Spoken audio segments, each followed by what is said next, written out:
गुरुपदम मंत्रमूलम गुरुवाक्य मोक्षमूलम गुरुकृपा।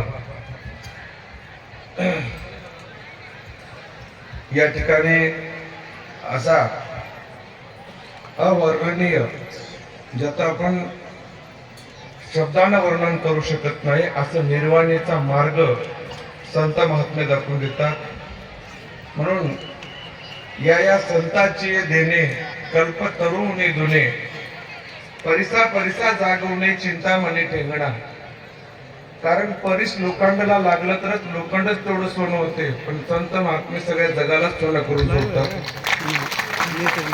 चिंतामणी फक्त माणसाची चिंता हरपून टाकते, पण संत महात्मे सगळंच काय आपलं हरण करतात। म्हणून संत हे अवतीर्ण होतात आणि अशा संत महात्म्याच्या मुखातून दोन शब्द जर आपल्याला ऐकायला भेटले तर आपला तर उद्धार होईल, पण आपल्या मायबापाच्या 42 कुळ्यांचा उद्धार होतो, आईचा आणि बापांच्या 42 कुळ्यांचा उद्धार होतो। म्हणून असे संत महात्मे जन्माला येणं दुर्लभ आहे। भारतभूमी हे अतिशय पवित्र भूमी आहे आणि भारताला भरतखंड जम्बूद्वीप असं म्हटलेलं आहे। आणि याच भारतामध्ये जर आपल्याला मनुष्य जन्म मिळाला तर त्याला कर्मभूमी म्हणतात। आणि या कर्मभूमीचा व्यास शास्त्रामध्ये सांगितलेला आहे। पूर्व भागेला जगन्नाथ, पश्चिमेला द्वारका, दक्षिणेला रामेश्वर, उत्तरेला हिमालय पर्वत एवढ्यामध्ये भूमी येते, त्याला भारतभूमी म्हणतात। आणि हेच भारतभूमी जीवाच्या उद्धारासाठी एकमेव एक फार मोठी भूमी आहे, पवित्र भूमी आहे। बाकी जगात कुठंच अशी भूमी नाही, त्याला भारतभूमी म्हणतात। आणि याच भारतभूमीमध्ये महाराष्ट्र ही संतांची भूमी आहे।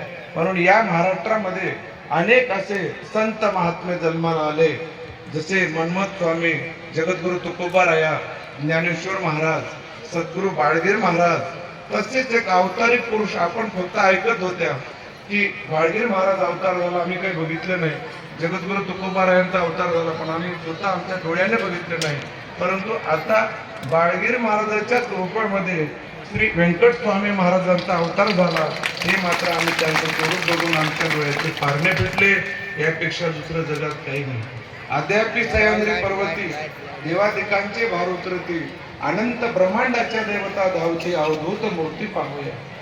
घेता दत्तात्रय दर्शन, सर्व देवाची सामर्थ्य चढे पूर्ण, मग इतराची होती प्रसन्न वरदान देवते। दत्तात्रय प्रभूचं दर्शन मोठ्या मोठ्या देवी देवता घेतात, बघतो आपण माणसं आहोत म्हणून आपल्याला दर्शन घडवून दिलेलं आहे स्वामी व्यंकट स्वामी महाराजांनी। त्यांची खूप कृपादृष्टी आहे, म्हणून त्यांच्या कृपादृष्टीने या पंचक्रोशीत नव्हे तर सगळी महाराष्ट्र भूमी पवित्र होऊन जाईल। असे संत महात्मे या ठिकाणी जन्माला आले। संत चरण रज लागता सहज, वासनेचे बीज जोडून जाते। म्हणून काय सांगू त्या संतांचे उपकार, मद निरंतर जागविते, काय द्यावे त्याची वायू उतराई, ठेवीत हा पायी जीव थोडा। आपण त्याच्या पायावर जीव जरी ओळून लावला तरी ते थोडाच आहे। असे संत महात्मे पुन्हा पुन्हा आपल्याला भेटणार नाहीत। म्हणून आपलं काहीतरी अनंत जन्माचं पुण्य असल्यामुळं व्यंकट स्वामी महाराजांसारखे संत महात्मे साध्या सुध्या विषयामध्ये आपल्यासोबत एखादं सवंगडी असतात महाराज, एखादे मित्र असतात, त्या मित्रासारखे सगळ्यासोबत वागत आहेत। त्यांच्यानी असा म्हणजे अभिमान नाही, गर्व नाही, कुठंच नाही, प्रत्येकावर त्यांचं लक्ष आहे। संत महात्मे दिसले हात जोडण्याच्या लोक कितीतरी लिहिणत आहे महाराजच्या लिहिणीला सीमा नाही। म्हणून त्या जर आपल्याला देवच बघायचा असेल तर अशा संतांमध्ये देव बघा, बाकी देव कुठंच नाही। माझे 2 शब्द या ठिकाणी शब्दाला पूर्ण चला, अशा पद्धतीने आपल्या पूजेच्या विधीला सुरुवात करा। अभंग होतील सकाळी 5:30 वाजता महापूजेची विधी संपन्न होऊन पूजेच्या काकडा आरतीनं या पूजेची सांगता होणार आहे। तर सर्व भावी भक्त या ठिकाणी शांततेनं पूजेचा लाभ घ्या। शांत बसा खाली।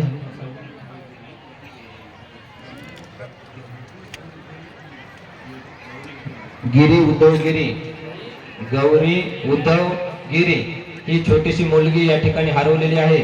कुठं दिसत असेल तर महापूजेकडे आणून इकडं त्यांच्या सहकार्यांच्या हवाली करा।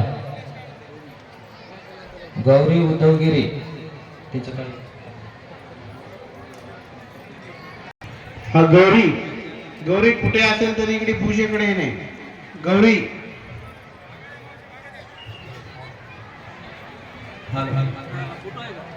छोटीशी मुलगी आहे गौरी नावाची, हरवलेली आहे का? इकडे आणा.